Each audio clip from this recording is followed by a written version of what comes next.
कई बार ऐसा आपने सुना होगा, लोग कहते रहते हैं कि नेता भ्रष्ट होते हैं।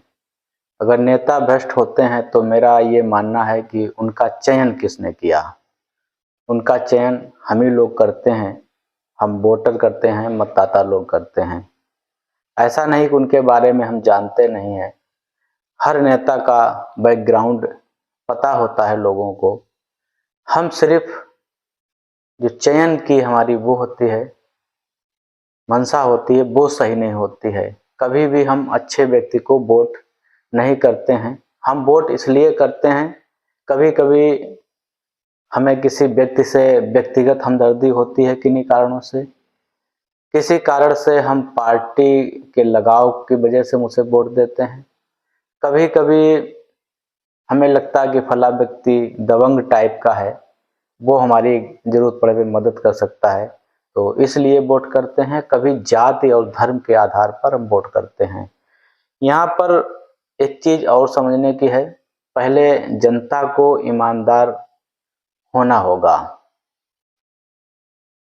हर प्रत्याशी, जीतने वाला प्रत्याशी हो चाहे हारने वाला प्रत्याशी हो, लोकसभा के चुनाव आ रहे हैं, करोड़ों रुपए लोग खर्च करते हैं जनता के बीच, जनता को लुभाने के लिए, जनता को पैसे के माध्यम से उनकी मानसिकता को डाइवर्ट करने के लिए, उन्हें अपनी तरफ खींचने के लिए।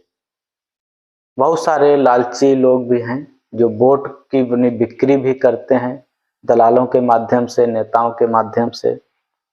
और यहाँ पर ये समझिए, जब कोई भी व्यक्ति चुनाव जीतेगा और करोड़ों रुपए उसने खर्च किया होगा, तो ऐसा तो नहीं पैसा उसे कहीं से फ्री का मिल गया होगा, किसी ने उसे चंदा दिया होगा, चंदा के एवज में वो अपना वसूली करेगा, कहीं से उसने ब्याज पे लिया होगा, प्रॉपर्टी अपनी बेची होगी, उस प्रॉपर्टी को रिकवर करने के लिए वो पैसा वहीं से निकालने का प्रयास करेगा। जब ये सारे रिटर्न की बात करेगा और भविष्य के चुनाव को ध्यान में रखेगा कि हमें फिर चुनाव लड़ना है तो इतने रुपए की हमें और जरूरत पड़ेगी, तो एक पीछे वाला दूसरा आगे वाला और प्लस वर्तमान, वो 4-5 गुना पैसा समेटने की कोशिश करता है। तब वो हमें लगता है कि वो भ्रष्ट हो गया। पैसा चुनाव में अगर इतना खर्च ना हो, पैसे की बर्बादी ना हो, ऐसे तरीके ढूंढे जाएं जिससे खर्चा बिल्कुल जीरो हो जाए, लोगों को चयन करने की आज़ादी हो, जाति धर्म से हटा दिया जाए मानसिकता को, तो अच्छे लोगों का अगर चयन होगा तो निश्चित ही अच्छे प्रत्याशियों का भी चयन होगा। तो फिलहाल अभी हमारे यहाँ ये सब संभव नहीं लगता है, क्योंकि शिक्षा की बहुत बड़ी कमी है, हमारे पास कोई तर्क नहीं है चयन का। ऐसे ऐसे तर्क हमारे दिमाग में भर दिए जाते हैं जिनका कोई मतलब नहीं होता है, उसी आधार पर हम अपने कैंडिडेट का चयन करते हैं। तो शायद व्यवस्था को बदलने में अभी बहुत समय लग जाए। लोग जब तक पूर्णतया शिक्षित होंगे, समझेंगे, काफ़ी समय लगेगा। और चुनाव को खर्चीला ना हो, इसके लिए सरकार की जिम्मेदारी बनती है कि सरकार ऐसी व्यवस्थाएं करे कि लड़ने वाले प्रत्याशी का कम से कम खर्चा हो, कम से कम में वो चुनाव जीते हारे जो भी हो। और अगर कम पैसा खर्च होगा तो निश्चित ही वो कम रिकवर भी करेगा, और ज़्यादा पैसा खर्च करेगा तो ज़्यादा पैसा रिकवर करेगा। वो तो एक बहुत बड़ी बात हो गई। गांव पंचायत स्तर पर प्रधानों के चुनाव होते हैं, वहां पे 10-10, 20-20 लाख रुपए लोग खर्च कर देते हैं।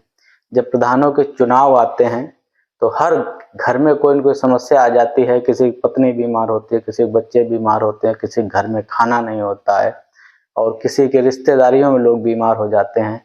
इसी बहाना जाके जो कैंडिडेट होते हैं, जो प्रत्याशी होते हैं चुनाव के, उनसे जाके पैसे ले आते हैं, और वो भी इस लालच में पैसे दे देता है कि आदमी हमें वोट देगा, और वोट का आश्वासन भी लोग दे के आते हैं।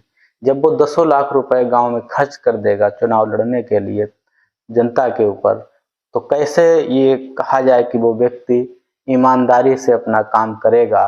तो जनता हो, प्रतिनिधि हो, कोई भी हो, अगर हमें चाहते हैं कि सामने वाला व्यक्ति अगर ईमानदार हमें चाहिए, तो हमें पहले खुद को ईमानदार करना पड़ेगा।